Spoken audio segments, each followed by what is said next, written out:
Good evening. I'm the Maven of the Eventide, and welcome back to another vampire playthrough. Tonight we are playing Vampire the Masquerade, Coteries of New York. And with me tonight is... I like how you're doing this in character as what's her name? The one who speaks in all... No, that's not how she talks. She would have been like, Vampire the Masquerade, Coteries of New York. The massively finger quotes lady. Yes. Someone in the comments was like, oh, I figured it out. Every single noun gets finger quotes, and that's it. And it's true. You were correct, sir.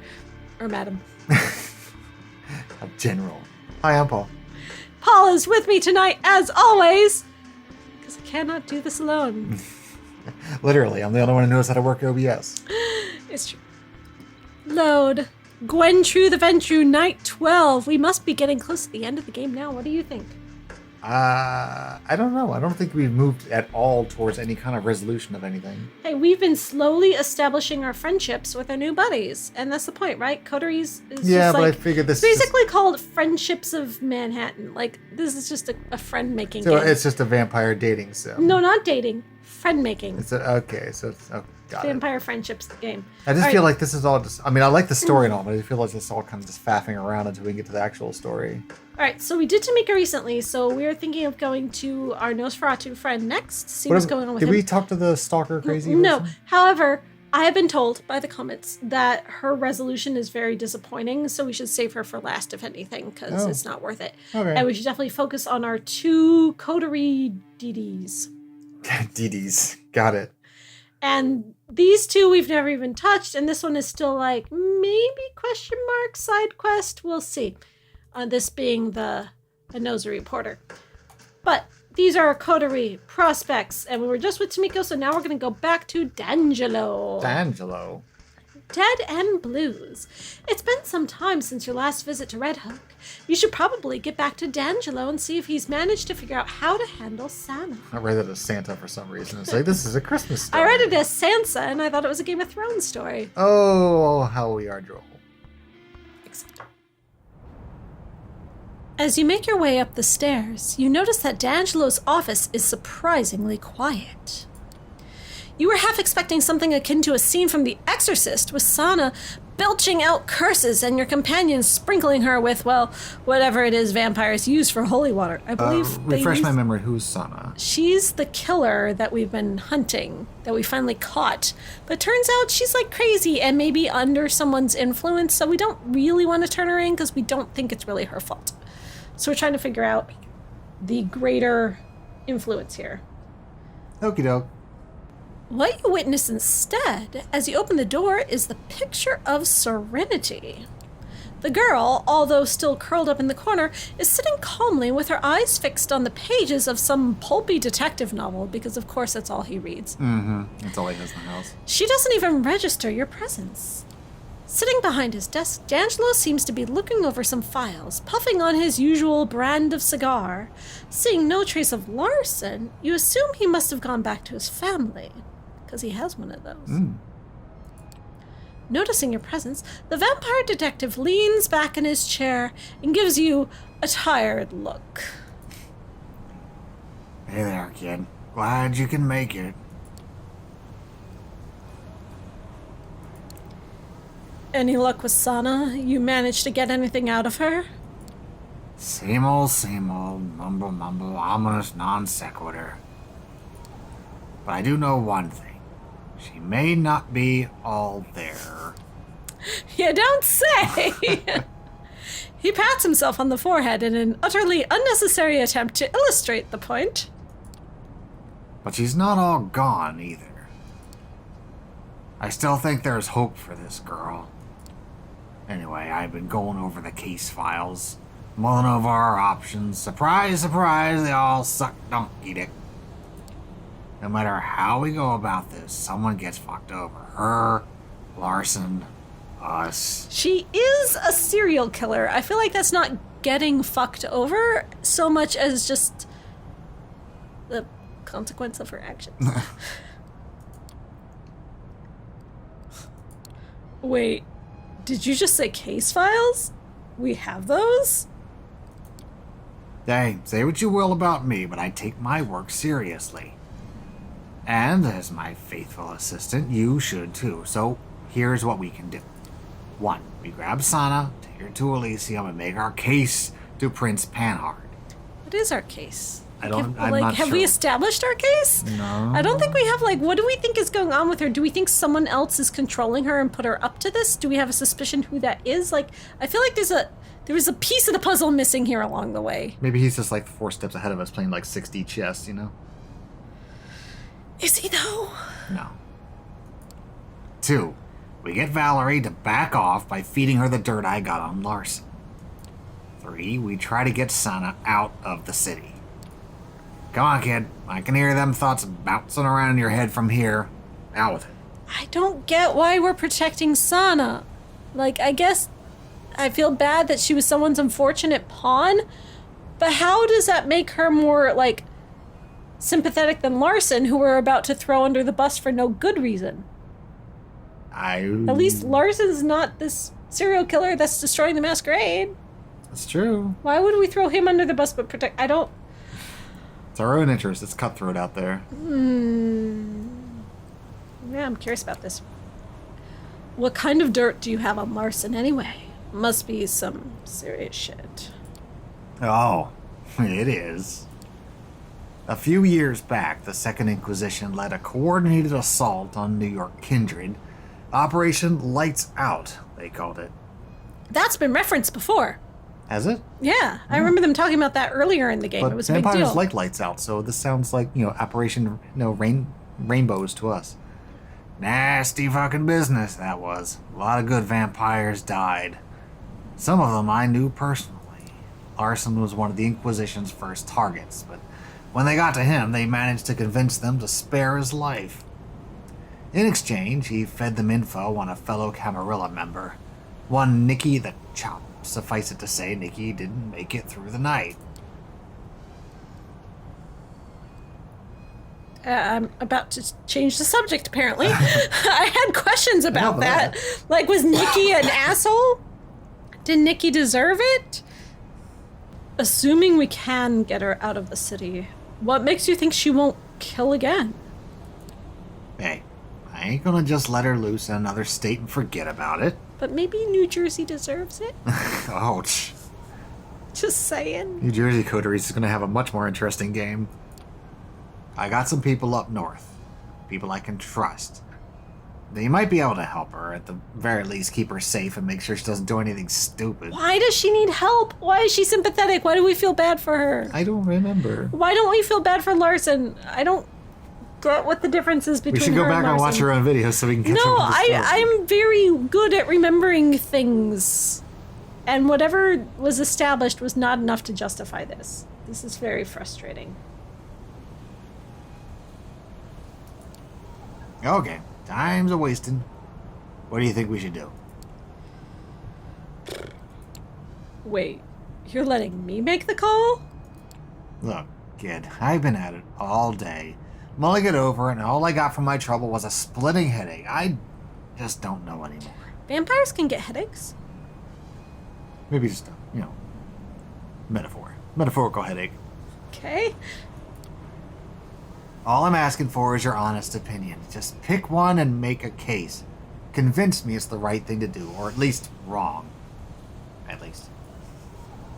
So, one more time. Bring the girl to Elysium, trade her life for Larson's, or sneak her out of town. What do you think we should go with? I don't think we should trade her life for Larson's. I don't even know who Nicky the Chop is. I don't care about Larson answering. Yeah, for maybe his the crime. Nicky Chop was a crappy vampire. Yeah, he's when his name is the Chop, I don't think he maybe is that great of a guy. Larson is a family man. I feel bad for him. Maybe his name was Hassan. Hassan Though Chop. Elysium. Someone gets that out there. I know I they do. get it. Thank you. Been the same. One sarsaparilla. Elysium, she is gonna get her head chopped off. So if I do feel sympathy for this person, because I feel like I'm a sympathetic lady, let's get her out of the city. Why not? Let's try to get her out.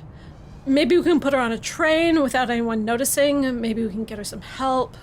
Once she's out of harm's way. That's a lot of maybes. What if we get caught? What if a fit comes over her on the way? What if she kills again? Are you willing to live with that? I thought you thought this was a good idea. Why would you have suggested it if it wasn't? I guess I'd better be. So be it. Fuck. Wait, you're actually agreeing with me? You're not supposed to agree with me. He said, you're making the call. Do me a favor, kid. Watch her for a few minutes, okay? I gotta make some arrangements, make a few calls. He catches himself, looks at you with an expression of the phoniest of phony guilds. But not like with a phone or anything, because, that would make me a naughty boy, which I'm clearly not. The whole cell phones being banned thing is dumb. Like, why is that a thing? That's so dumb. He walks out of the office. Through the frosted windows, you see him instantly go for his clamshell phone. Screw it. Does it really make a difference at this point? Why would I care about the phone rule? I don't know. No one's ever, emphasized the importance of the phone rule to me. Like some Camarilla snitch. You turn to the girl, who still has her nose in the book. So, is that book any good? I don't usually go for this sort of stuff. It just leaves me cold. She looks up from the book, and her eyes glaze over. Cold. A shiver runs down your spine. You decide it's best to leave her to her reading and spend the next few minutes in complete silence. Finally, D'Angelo staggers back into the room. All right. I called in a favor with my friends up north. They're sending someone to get Sana once she's out of the city. All we need to do is get her on a train. He walks over to Sana and crouches beside her. Speaking softly, he takes the book out of her hands and gently strokes her head. Oh, he likes her. Hey, darling, I need you to listen very carefully. We're gonna go on a little trip, okay? You need to stay quiet and stay close to me. Can you do that? She squints, trying her best to concentrate, then nods emphatically. Well, all right then. He turns to you and nods as well. Looks like it's go time. The nearby metro station, are we British? Nobody calls it metro stations in New York, people. The Manhattan Tube. The nearby metro station serves as a good starting point for Sana's getaway. Crowded enough to blend in, but not enough to lose sight of the girl. Yeah, this is made by a Polish company, so maybe they were using British translations. Because, England is closer than America.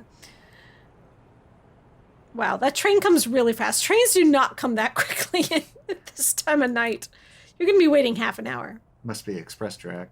You take the escalator and make your way up to the platform. Minutes pass in tense silence as you wait for the train to arrive.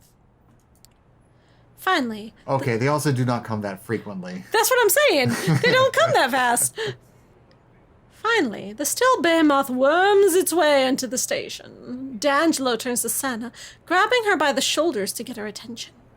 I feel like subways are more of a leviathan than a behemoth. Just saying. Behemoth? Oh, it was just behemoth. Behemoth? Behemoth? I don't know. What language are you speaking? I don't know. I just figured you know more about mythology than I do, so I'm taking your Behemoth? Cues. Behemoth? I don't know. It depends if you're speaking English or Old English or The behemoth. Behemoth.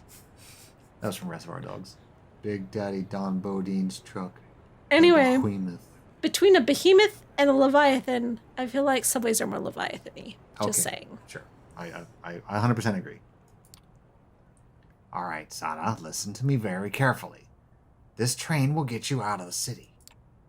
A friend of mine will meet you at the last stop. You'll know it's him because he'll say my name. You remember my name? Okay, this is the subway platform, or L train platform since it's not below ground, in Red Hook. How is it getting her out of the city? This is not the Long Island Railroad. This is not the Metro North. This is the freaking subway. Well, maybe it'll take it all the way up to, And Bronx? this could take her from Red Hook to Bronx if it's the one train. That doesn't go to Red Hook. She would have to transfer. She'd have to make transfers. I mean, it could take her up through Queens, but she's still not out of the city. The last stop. So whatever the last stop on the one. So maybe like up in the Heights or something. But the one doesn't go to Red Hook. Can we not? All you have to do is look at a subway map game. It's so easy to Google. She squints, trying her best to concentrate. D'Angelo. Close enough. Something akin to a smile creeps onto her face. It's as close to happy as you've seen her. Gift, not hurt. D'Angelo returns her smile. You're welcome. And with that, she walks onto the train. She stops for a moment, looks back, and gives you one last look of hope. As she disappears among the other passengers, D'Angelo lets out a grunt of relief. Suddenly, you feel a hand on your shoulder. Gentle at first, it quickly turns into a vice grip. You look to D'Angelo and notice a hand on his shoulder as well. Don't move a muscle.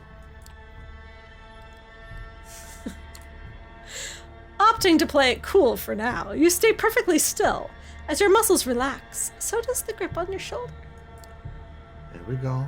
Nice and easy. Once again, you look over at D'Angelo. He looks ahead with a pained expression on his face. I'm curious, D'Angelo. How exactly did you think this was gonna play out? You put the girl on the train, she gets picked up by your Chicago friends, magically gets better, I'm none the wiser, and we live happily ever after? Yes, that's exactly how we thought it was going to play out. Where did you come from? How did you know about this? Where did you come from, Cat Eye Joe? No, but like seriously, there's no way, like, unless he has us bugged, like It's with bugs, his job, there's probably little birds all over the city. that has not been established. Well, now it is. No, Now we know. this is magic. He just poofed out of nowhere magically the moment we put her. Like, why weren't you here 5 seconds ago to keep her from I getting think on? it makes sense. He's the sheriff. He's got me. Then he should have stopped us instead of letting us do it and then getting mad about it after. Well, and he's probably got people waiting for her on the train or something. He's probably got people like on the train. So this was like entrapment. It was a setup. I guess. I don't know why, but it is. Okay. He tightens his grip on your shoulder and gives you a little shake. Ew. At least this one has the excuse of being young and stupid, but you should fucking know better.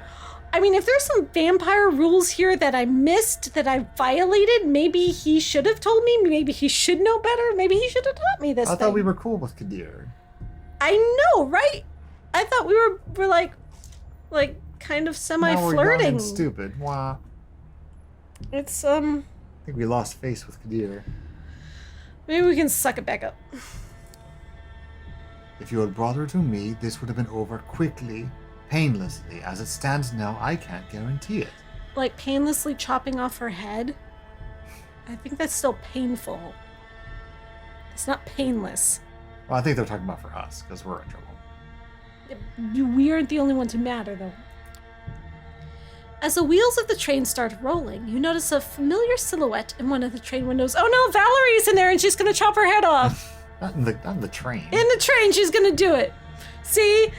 Valerie. The Scourge smiles at you. She looks sickeningly eager, like a fox who's found its way to the hen house.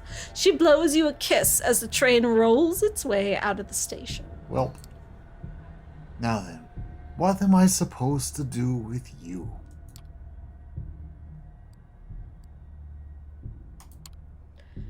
We did what was right. Don't expect an apology. When you reach my age, fledgling, you learn it's better not to expect anything ever. He did say when you reach my age, like he expects us to reach his age, so maybe he's not going to kill us? Yay! We're going to die. Everybody gets one. So, here's what's gonna happen. You fucked up. Big time. I'm counting this as a one-time make or break strike on both of your records. From now on, I will be keeping an eye on you. If I catch either of you as so much farting in a way that displeases me, I promise you will not wake up the next night. I did not know vampires could fart. That is new information to me. Only when they're terrified. Apparently, I'm farting in terror right now. I hope it's pleasing you, Kadir. My farts of terror. I'm sure you're digging it because you want me to be Vampire afraid. the Masquerade, Farts of Terror. In the meantime, I fully expect you to make up for this. You are in thin fucking ice, and I want to see some nice twirling and tiptoeing around before I let you back on the firm ground. Limber up, kiddos. Oh, he does like us. You feel the grip on your shoulder loosen. With Kadir's hands no longer in your peripheral vision, you turn back. As one would expect, there's no sign of the sheriff anywhere. Oh, he's Batman. Nice. That's how he knows. Once more, you turn to D'Angelo. He remains as he was, looking ahead, staring off into space. I killed her. I mean, the other options were to kill her anyway. Yeah, that's pretty much true. She was going to die no matter what. This was our only chance to save her, and we tried. You tried to save her. If anyone's a killer here, it's Kadir and Valerie. Kadir does what he's ordained to do. And for Valerie, she's just a tool. All right, let's follow this all the way up the chain. Fine, it's God's fault. Let's just blame God, okay? You happy? You happy now? We're all pawns in the scheme of life. Mungo liked candy. D'Angelo liked detective novels. I can't be mad at a scorpion for using its stinger. No, this one's on me. I really thought I could save her. Not really knowing what to say, you lift up your hand and pat him on the back. You stop yourself mid-motion. Somehow, it doesn't seem like the thing to do. You leave the station and head back to Red Hook. On your way, you keep thinking about Sana and whether now is the exact moment where Valerie brings her final death. It's not a pleasant journey. Slowly, clumsily, you make your way back to the grain terminal.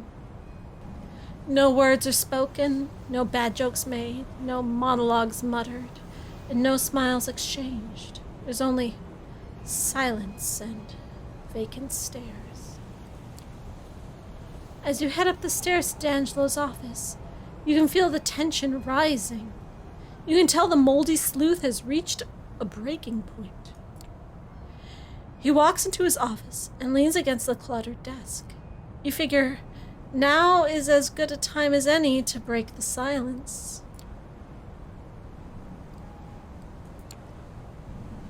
Are you gonna be okay? The moment you finish your sentence, D'Angelo leans over and sweeps all his stuff off the desk. Notepads, bits of paper, and what looks like a cheap imitation of an antique lamp. It all comes crashing to the floor. It doesn't stop there. As he grabs a heavy file cabinet and knocks it over, slowly but surely, the once quiet office turns to a heap of crumpled paper and broken furniture.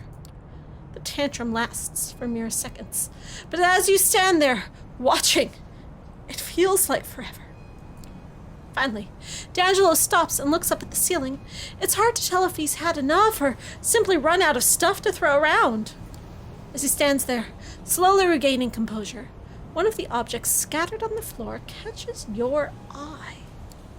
It's a small paperback novel. The same you saw Sana reading earlier tonight. It must have landed there where D'Angelo was giving the room a royal thrashing. You pick it up. In huge letters, the title on the cover spells, The Longest Night and Other Stories. The smaller caption underneath reads, Another collection of stories from the Gianni D'Angelo saga. What the actual fuck? You flip it over and are immediately drawn to the picture on the back cover. If not for a lack of flaky skin and distorted features, you'd say the guy looks very familiar. The name next to the picture, Reginald Finch. You stand there, not even knowing where to start. Even in his current state, D'Angelo, or whatever his name is, remains one step ahead of you. Yep, that's me in the picture. Reggie fucking Finch. Haven't seen him in a while. Wasn't planning to.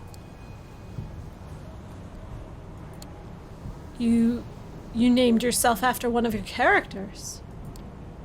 Afraid it's more than that. I sort of became him. See, Reggie Finch was a pushover, a small-time journalist and wannabe writer. He would never survive out there among the coteries of New York. We have our title. Title drop! Gianni D'Angelo, on the other hand, honestly, just sort of happened. I guess the only way we could make sense of it all. I mean, once you wake up looking like this, realizing your life and all that you were was gone forever, you can't really blame me for trying to at least make it interesting.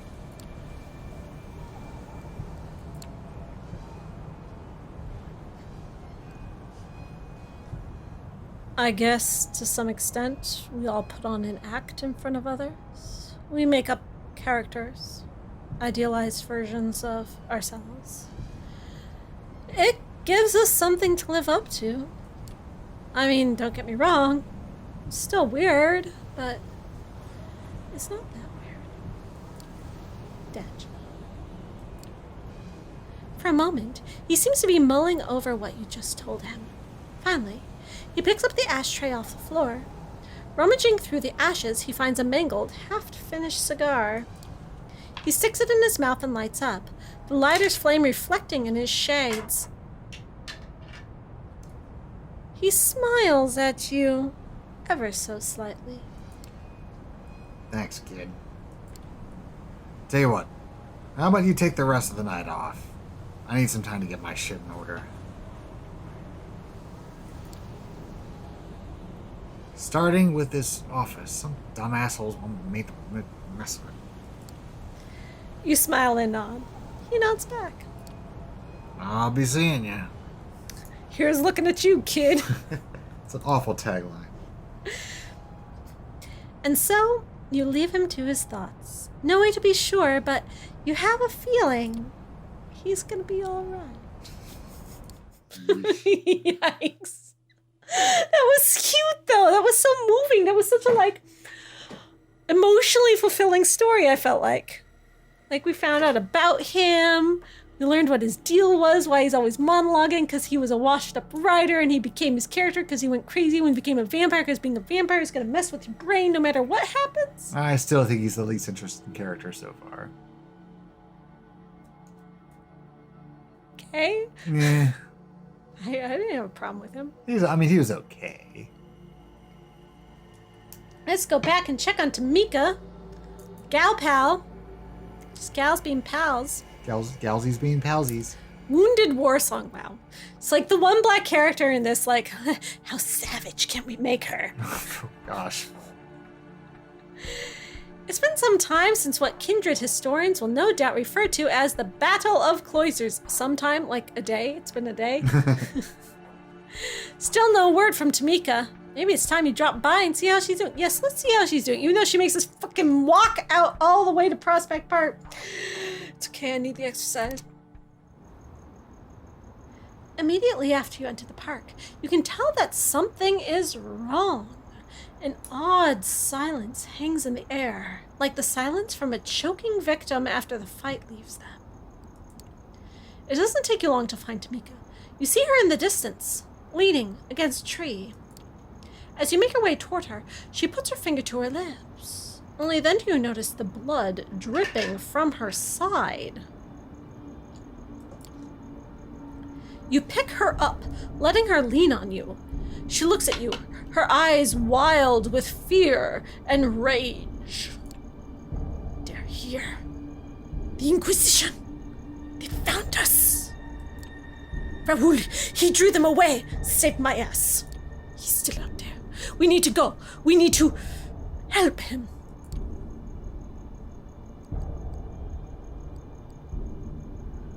I mean, I'm trying to make friends, right? I'm trying to schmooze. I should do what she wants me to do so she'll like me. That's the way you manipulate the corporate ladder. So, I'm not going to tell her no. No, of course not. You sure you're up for it? It looks like they banged you up pretty bad. A twang of pain takes her breath away. Fine! All right, but stay behind me. Don't take any chances. She looks up at you, gnashing her teeth in pain. Yeah. Through sheer force of will, she manages to straighten herself up. That's it. I knew you were badass, Tamika. Let's fucking do this. You head deeper into the park. Soon, you stumble upon a set of innocuous barriers. Service vehicles, black and yellow caution tape, men in work suits that keep the civilians out of a certain area. It's not at all difficult for a creature of the night to avoid these. You'd almost think that their presence here is accidental, but once you spot black vans deeper in, you get a foreboding feeling. Tamika grabs your shoulder and squeezes hard. Hold up there.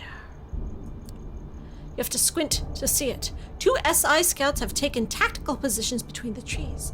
There's no way in hell you'd have noticed them or hid in time if Tamika hadn't alerted you. Body armor, camo, night vision goggles, rifles, and semi-auto shotguns. Some equipment you can't even name. These guys mean business. There's no time. She's getting ready to just pounce on them. Consequences be damned. You need to think, and fast.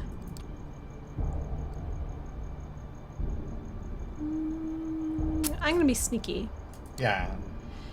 Yelling at the top of your lungs, you rush at the men, forcing both of them to focus their fire on you. Oh, maybe this wasn't a great idea. Well, I mean, I thought I was gonna like throw a tin can at the wall or something. That's not the vampire way. It is in Bloodlines. Remember? Oh, yeah. The first one falls before he's able to pull the trigger. The second one takes aim. Suddenly, you realize you might have bitten off more than you can chew. Reflexively, you squint, waiting for the bullets to tear through your flesh. To your surprise, no shots are fired.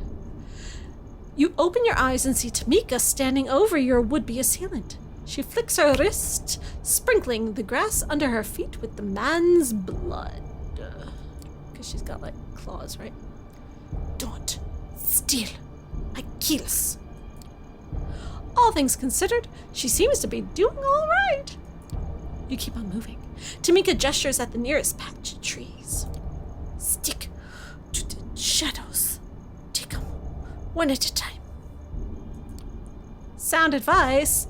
You take it to heart as you move on towards Tamika's haven. Hey, we prepared for this in Vampire the Masquerade Bloodline, sticking to the shadows and doing stealth kills. That's true. That's true, we did. The previous game got us ready for this. Canon. It doesn't take long for you to run across more of them. 3 operatives in full riot gear are running down a park alley, sweeping the area with barrel-mounted flashlights. Why are we killing these guys? Because they're SI and they kill vampires, so we kill them.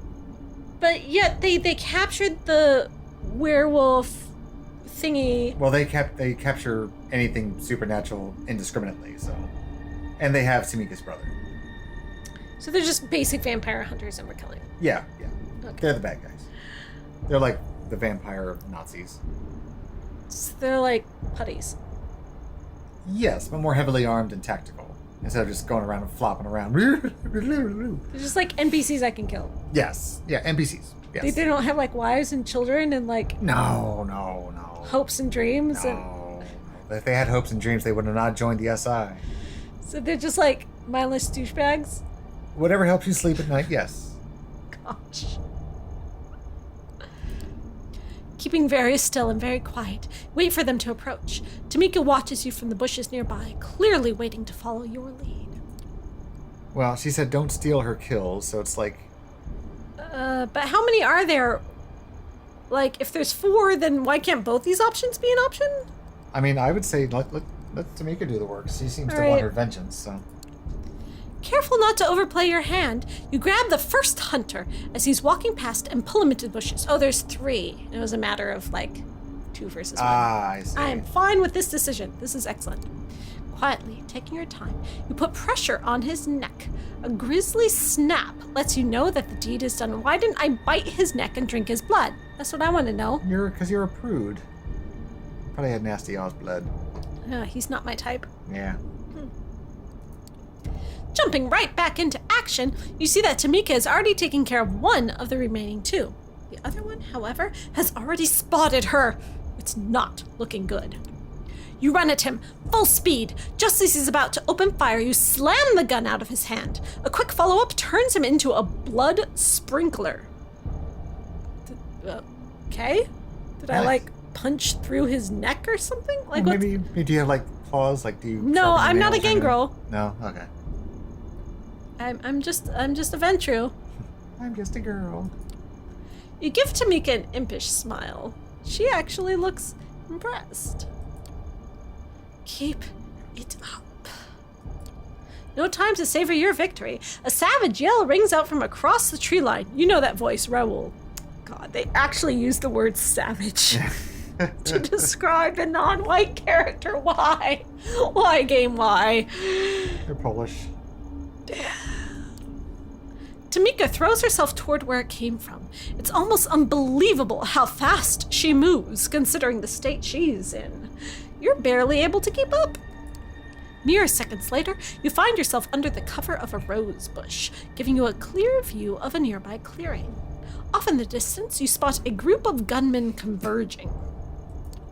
Slowly, but surely, the circle of hunters closes in on a lone figure struggling on the ground. The figure lets out a pained roar.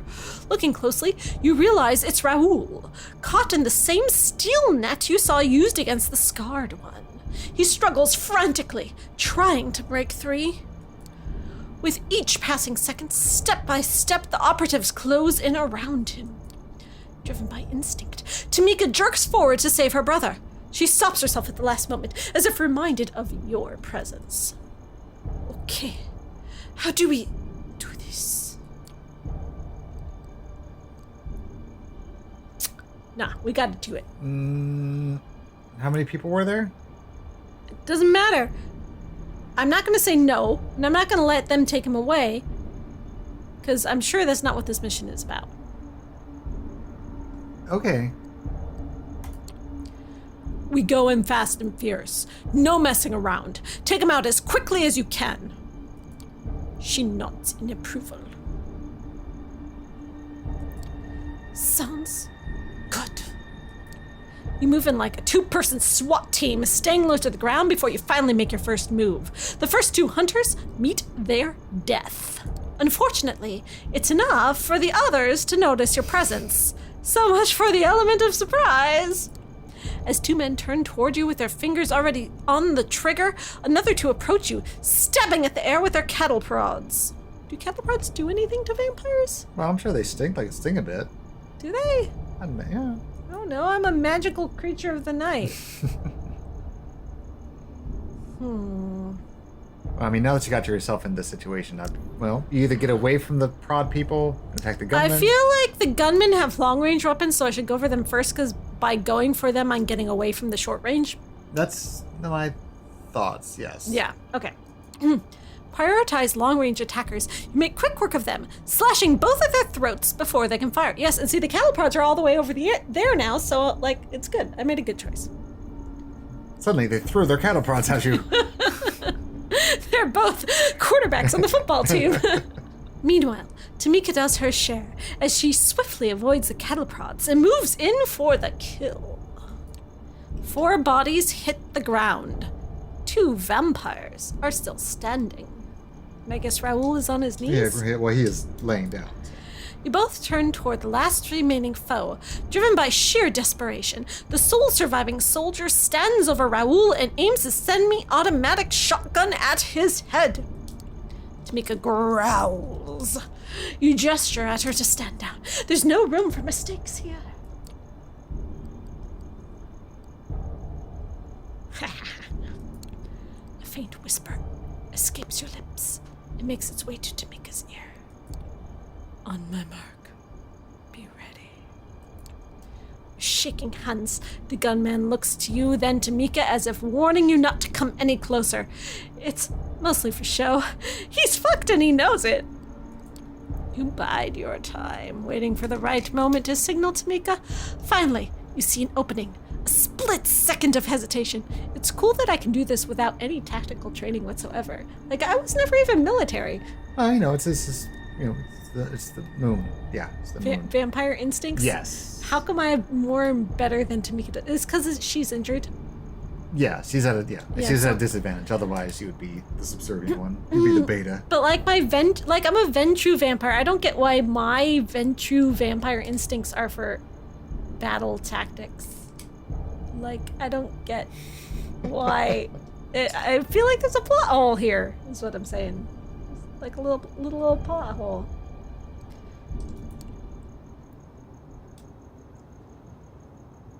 Before you can make your move, Raoul springs up, grabbing the man's gun. As they struggle, you and Tamika lunge toward the gunman. A shot rings out. Raoul's body collapses under the weight of the steel net, his head a gaping hole. Raoul, we had this, dude. The operative looks at you, startled and confused. His eyes widen, seeing Tamika fly toward him, death incarnate. The man's screams echo across the park. She doesn't stop. Not when his intestines are spread on the grass. Not when his eyes turn to bloody holes. Not when his face turns to mush. Only when the screaming stops. Only when it is certain he has met his cruel end. Only then does she stop. You watch in silence as she walks over to what's left of her brother. Falling to her knees, Tamika lets out a yell unlike any you've ever heard. It's as if she's been possessed by some wailing spirit, a banshee screaming out into the sky. Her scream echoes across the clearing until finally it all goes quiet. With tears streaming down her face, she looks up at you. It's my fault. I put us in their sights. If it wasn't for me, he'd still... Clenching her fists, she pounds the ground in frustration. Fuck.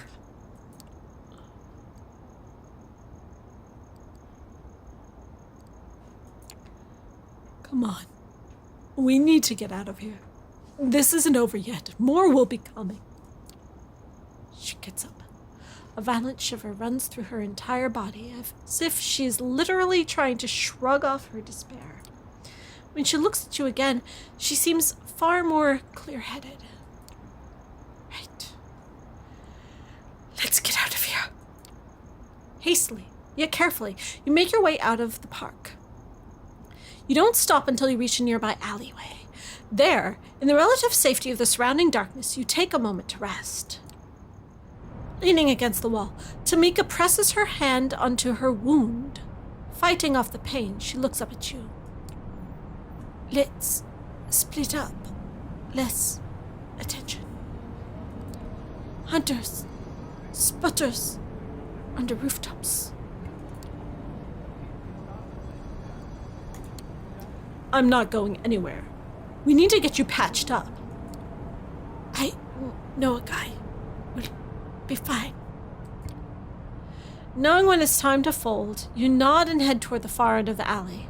After several steps, you look back to see how Tamika's doing.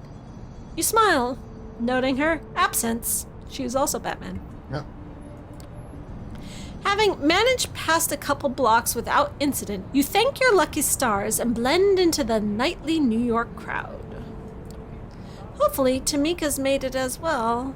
Oh, great, we managed to kill 2 people tonight. Yeah, it's like both of our coterie dependents ended up with someone they cared about dying, almost as if it was contrived. Our coterie is doomed to fail. No, I feel like the fact that we stood by them through these deaths will bond us together. Now they'll think I'm their friend, and now they'll want me to be like in their little coterie. A little coterie party. Yeah, a little coterie party. Club. Little coterie party. Coterie party. Coterie party. Yeah. I guess it's time to rest.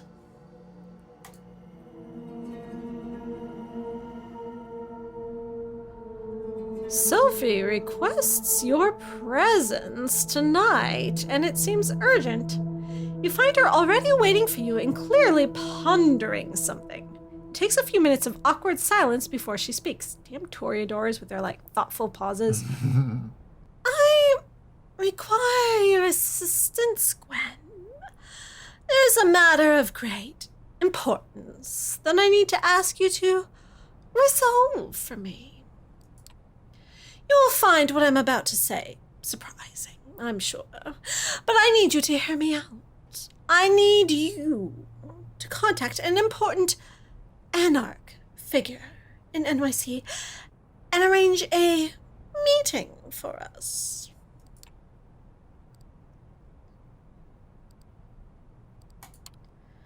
Wait, I'm pretty sure we're not supposed to meet with anarchs. We're at war, right? The prince does look unfavorably at those who meet with the anarchs. That much is true. You will find that with this, as with many other things, the Camarillah's policies have more than their share of hypocrisy inherent in them. It comes hand in hand with using medieval power structures. What we are forbidden to do, the prince may do willingly. Some of these things can be done in the open, while others are kept secret as to not invite discord and discontent. I need to contact a man named Torque. He is an influential member of the movement, and, like most of them, very suspicious of the Camarilla. That's why I'm sending you to extend my invitation.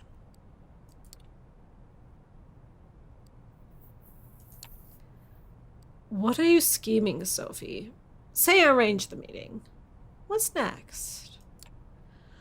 I have something to offer, Torque. A chance to set things straight, both for the anarchs and for us. Especially for us.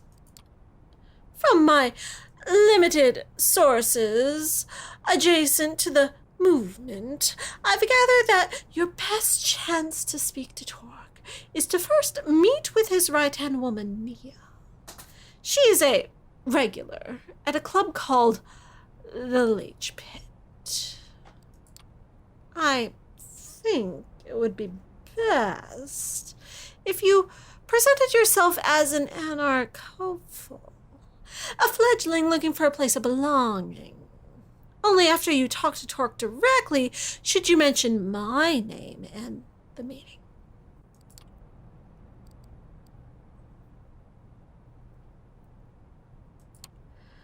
I don't know, Sophie. It sounds very risky.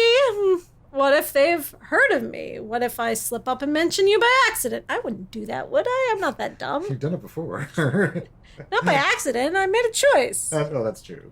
That's even worse. But I did it strategically and tactically because I'm a Ventru and I think in manipulative business terms.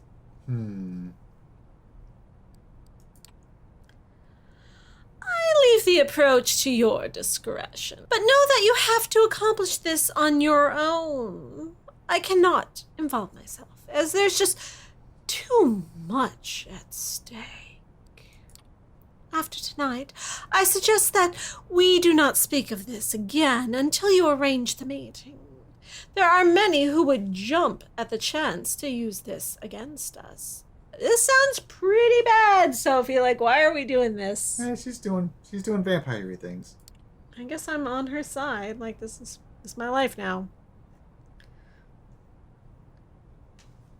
With Kaiser, you have proven you can get the job done, even if it requires additional legwork.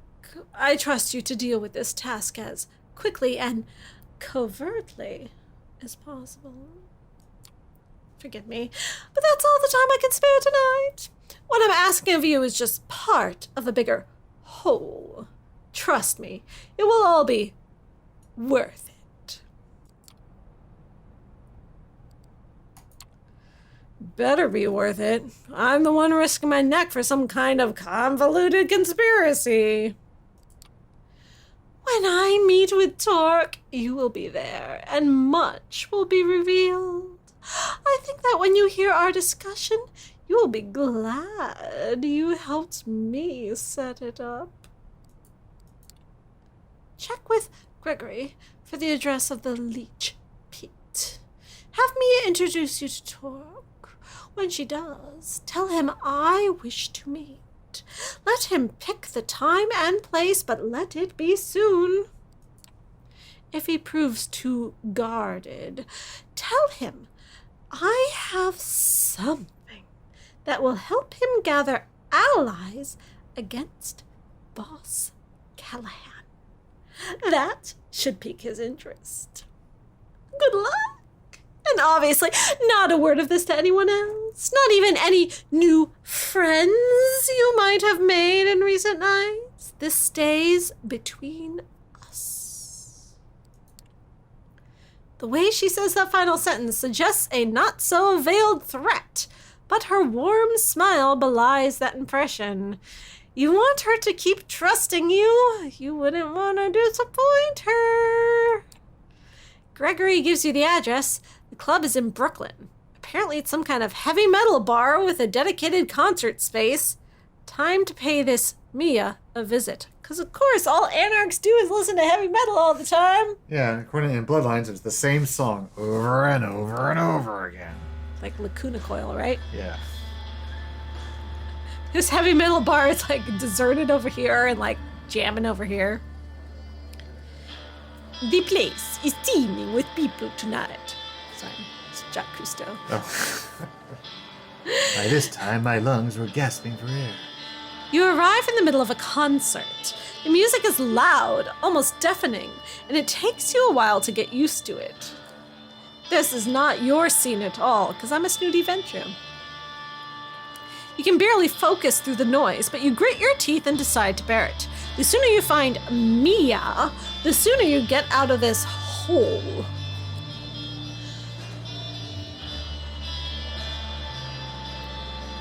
A group of a few dozen patrons are tightly packed together, and the smell of their sweat and youthful, excited blood overwhelms you momentarily. It's with some difficulty that you turn to the task at hand. You've heard your share about the anarchs and how they fit into kindred politics, but you only have your short encounter in Corona Park on which to base your actual opinion of the faction. That might have been just a horrible first impression, but you're keeping your guard up just in case. I just keep watching this one dancer over here, like this guy over here, and just it does not seem like a heavy metal thing that he's doing. It looks more like spirit hand, like he's like vapor thing. waving. It's like, yeah, fabulous. You start at the bar. Mia was supposed to be a regular. Might as well check how true that is. The bartender turns to you after she pours a line of drinks for a group of rowdy patrons. You be the bartender. What can I get ya?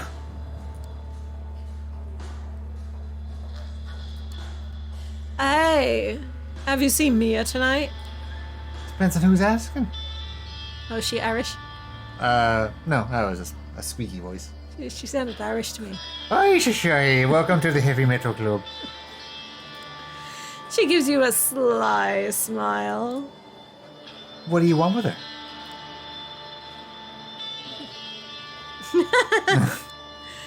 Hey, no bullshit. I've heard she's kind of hot. Yeah, she's the real deal, all right. She's a vampire. Yes. And I'm assuming this woman is not a vampire, because I would be able to tell that she was a vampire, right? Could you? Couldn't I? Couldn't you? Couldn't I? Go where the crowd is. Sees the small girl in the big jacket. Have fun. She winks at you. You approach the woman the bartender indicated as the band takes a break.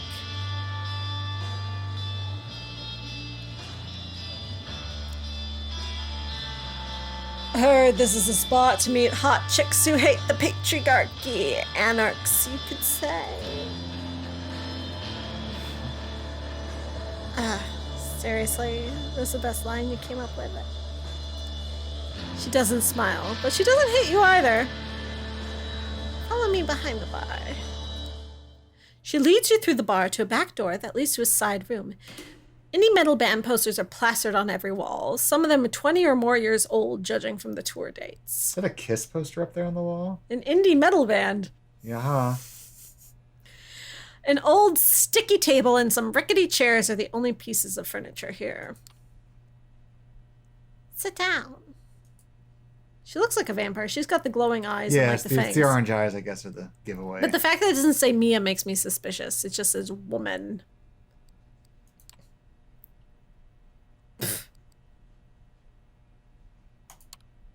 Sure. You take a seat as the woman leans against one of the walls.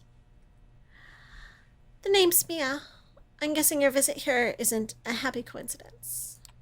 I don't know you. So you're either new in New York or kept an outstandingly low profile. Both sound suspect. So, before we take these pleasantries further, answer me this. Who do you run with?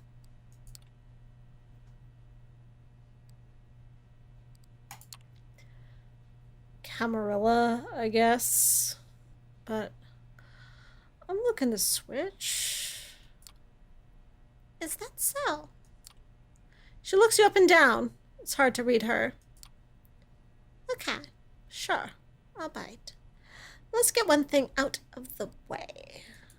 She leans in. Is this some clever ploy to oust me from my domain?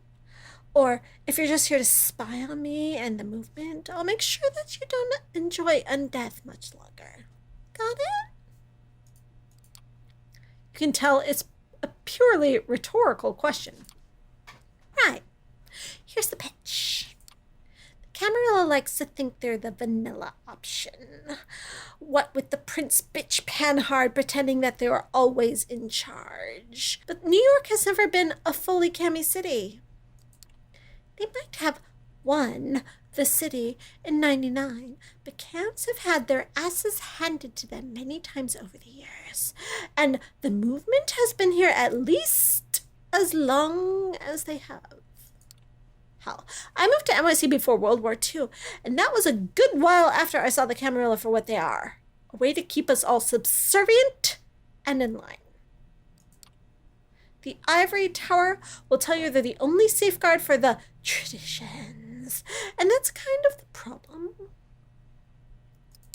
Ivory tower. Known. Another name for the Camarilla. Thanks. A tower made of ivory. A metaphor. There's only one tradition we in the movement feel should be respected. The masquerade. Obviously. Everything else, ask the prince, and she'll tell you it's the logical continuation of the masquerade. But really, it's just a way to keep the elders powerful and in control. She grimaces. But here's the thing. For all the talk of us bloodsuckers being solitary creatures, we need a community to keep up the masquerade. Community. Yes. But authority? Not so much. We need a council of peers to keep the assholes and power-drunk fledglings in check, but not a feudal prince to tell you where to feed and who to hunt down when they step on her toes.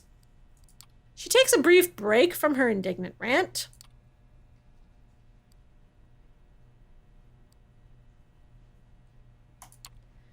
So, you anarchs don't have a ruler? A ruler? No. But leaders? Sure. Most follow old boss Callahan's lead.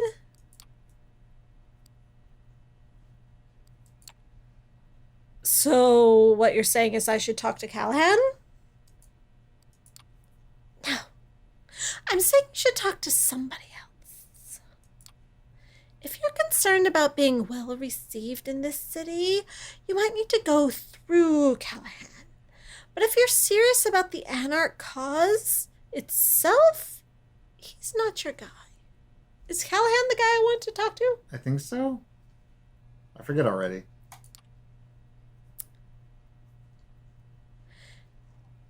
Callahan eats up fleshlings like you and shits out self-preservation. His position as Baron is mighty shaky now, not least due to the fact he's backstabbed more than his share of allies. So, he's doing what any other old fart in a position of power would do. He's doubling down. Negotiations are out. Intimidation is in. Tightening ranks as a precaution against the Second Inquisition. She surprises you by hacking and spitting on the ground in disgust. Tooey. Bing. If you've spent some time with the Cavs, that should sound very familiar to you. He's no better than Pinard and her cronies at this point. Now, you need to contact Torque. And wouldn't you know it, it's your lucky night, because I'm the lick to do it through. Was it Torque supposed to talk to? Yes, it was. Oh, okay. I remember that now because Torque is also the name of the character in Invader Zim who has the best organs. The best organs? Yes. Okay.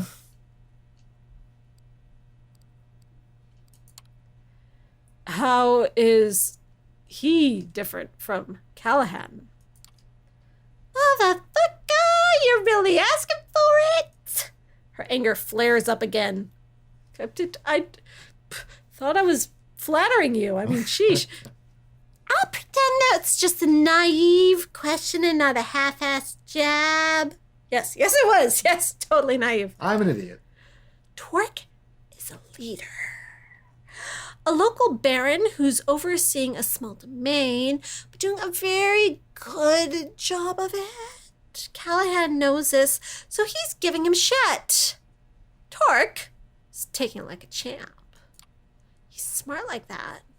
For one of us rebels with a capital R, he's got the patience of a saint. Makes you think back to how things used to be way back when, if the stories are to be believed. Anyway, you want to meet him? I'm gonna require a show of goodwill first.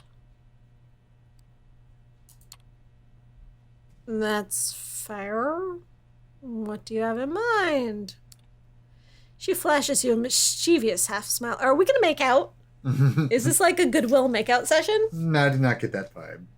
Damn it.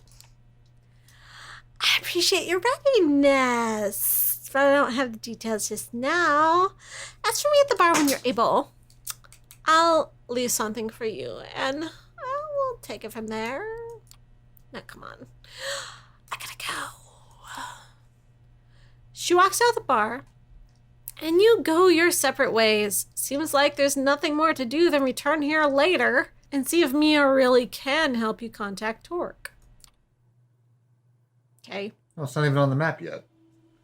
Oh, I guess that will be a later thing. Okay, so, well, we got half the night left, so next time, I guess we're going to see our stalker, because that's the only option left on the map, right? Well, we can always go to the weird, that See this guy. reporter quest, side quest thing. We're definitely not going to these two guys, because we've been told we don't have time to go to all four, and blah, blah, blah.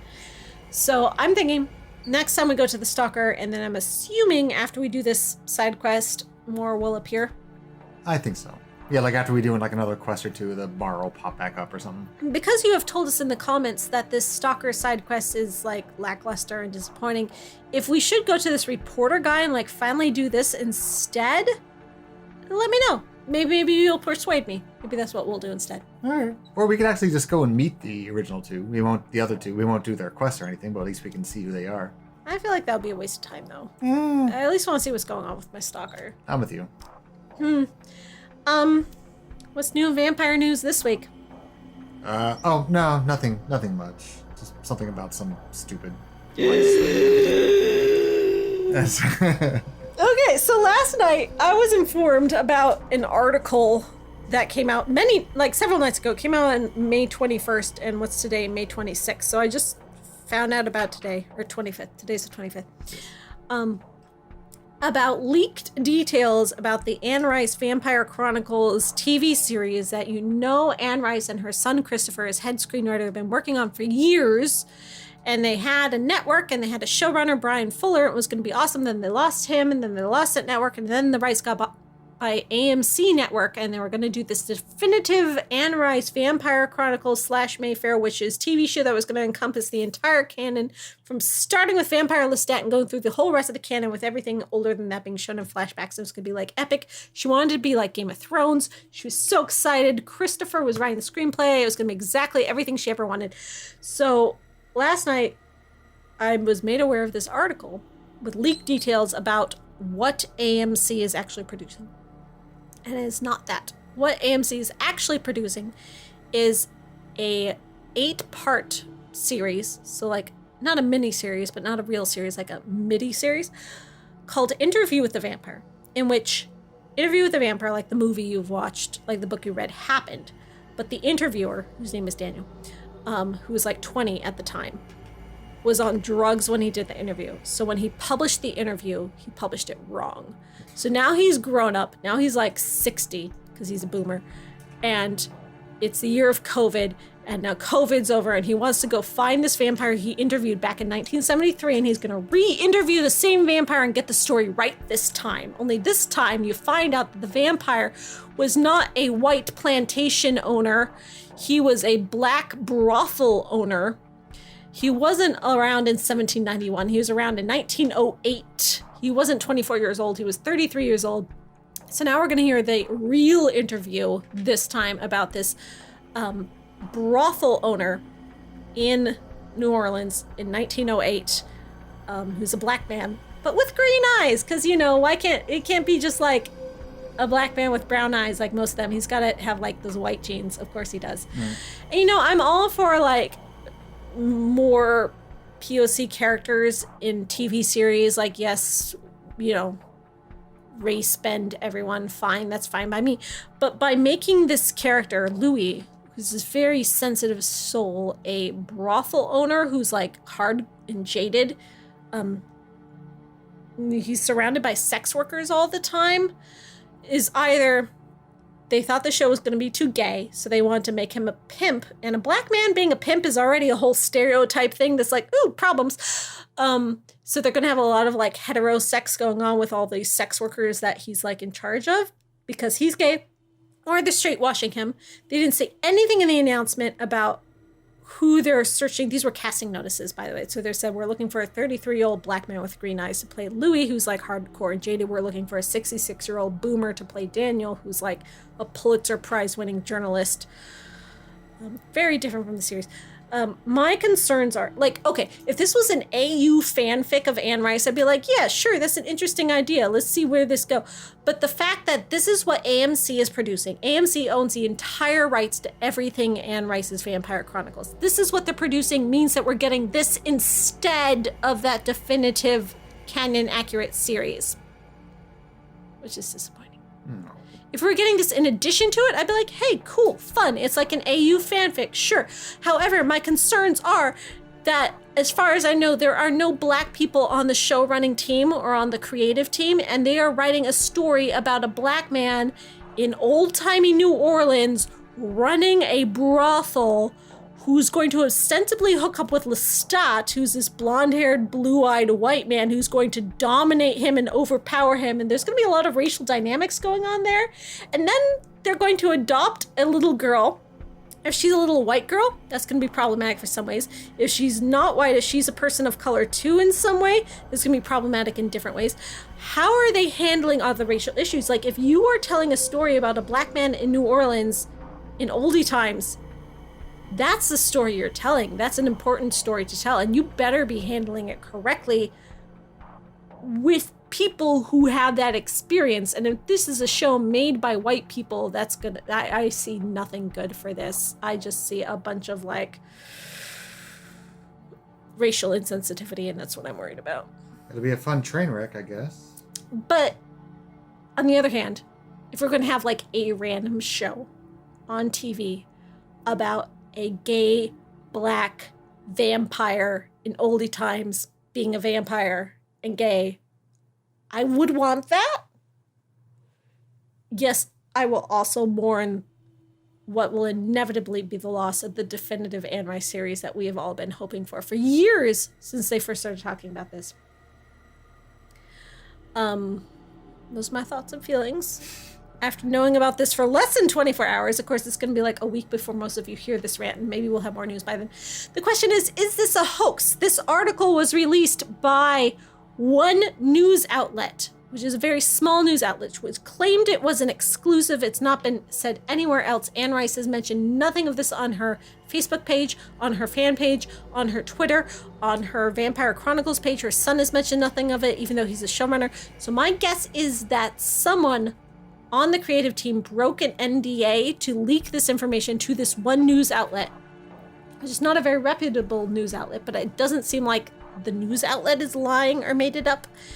Maybe the person who leaked it is leaking stuff that is not verified. Like, my hope is that maybe this was someone's idea, and these casting notices looking for these actors that fit these descriptions was just an idea. It's not actually being cast.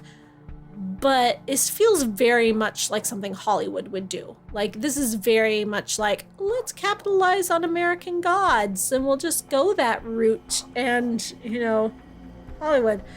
It's not outrageous enough for me to think it's a troll that's trying to get, like, reactions. The only reactions they're going to get that are bad are people being racist and being like, oh, Louis not black. Don't make him black. That's wrong. You know, it's not that weird for them to be like, we're gonna rile up the fans. Ugh. Breathe. I'm worried that it's going to be handled badly, and we're gonna get some really problematic shit. You know, like, the story is problematic. It's about vampires. Vampires are racist. These vampires were slave owners. Like, there's a lot of stuff going on, but when you start telling a story that is a black person's story, it should be told by black people who have a passion for that story, who want to tell that story. Anne Rice is not that person. Anne Rice's son Christopher, if he is still the screenwriter, is not that person. Unless they hired different screenwriters who had the story to tell, why wouldn't they just tell their own story of their own vampire in this time period instead of trying to, like, take Anne Rice's work, this white woman's work, and, like, fit it into that? It's icky. Well, yeah, the phrase train wreck keeps coming to mind. I mean, maybe it'll be really cool. Maybe they have a bunch of black people working on this, and they're going to make, like, a really awesome show about this black vampire, and his name will be Louis, even though he'll be nothing like Louis in the books, but he'll still be cool, because I like vampires, and vampires are cool. But if this is at the expense of that definitive version we were all hoping for, I will shed some tears. No.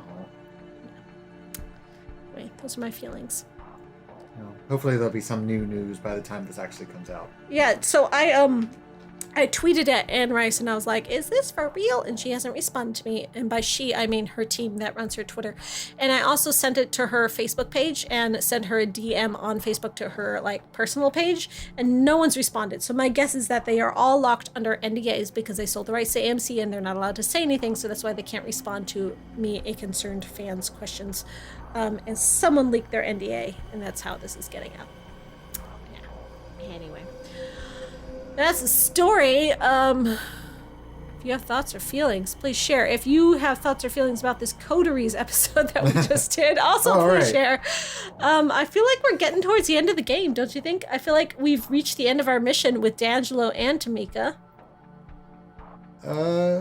I guess so. I guess sort of we have, like, our mini coterie, so now we can actually start on the But are we coteries? We haven't actually, like, you know, exchanged rings or anything, or whatever you do when you I don't think it's that formal. Like, how do you enter a coterie? It's like, will you be my friend? Well, apparently you just murder people that are close to them, really. I guess that's your in. I was there when your brother died. Yes. I helped your brother get murdered, and then I helped you kill this. I feel like no matter what we done, he would have gotten murdered. And she would have gone, like, all, like, rage, eyeball gougy. Eyeball. Oh, that's right. Yeah. That was pretty brutal. Yeah. It was great. Yeah. Anyway. Until next time, good night. Night.